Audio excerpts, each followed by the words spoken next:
चलते देखा आम घर पूजा केमती है। Hello everyone, welcome to my mini blog. जेहेतु आज सुदशा व्रत गुरुवार माणबसा गोटे दिन पड़ता माँ मत बहुत जल्दी देती आउ कम करने मुझे जल्दी जल्दी एपटे कम करुँगी। माँ से ठाकुरों चकड़ करुला माँ ठाकुर को चकड़ा भोग दे सारापर पलि आसाला बनवाई कि पिठा। तो माँ तार पिठा बनाऊला आ मुझे बस देखुली पिठा बनई सीझी देता ठाकुर पाखे भोग कर देता। भोग कर सारापर मत कही झूरे जल्दी जल्दी खाई एग्जाम देवाई कि पड़ा।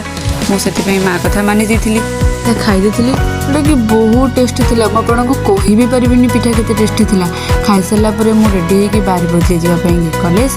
तापर मो गाड़ी नहीं जाए जल्दी जल्दी कॉलेज रे पहुँची मुझे गला बेलू अलरेडी सबू पिला पलि आसते एग्जाम देवाई कि जेहेतु कॉलेजटा बहुत दूर रोचे तो से मत पहुँचा लेट हो जाऊँगी। आम स्टार्ट हो एग्जाम आम समस्त मिसिकी एग्जाम दे देलु।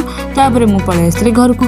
घरे आसी पहुँचला बेलू माँ देखूँ केते पिठा बनई देती। बिरी पिठा, छेना नड़िया पिठा, आलू कोबी पिठा।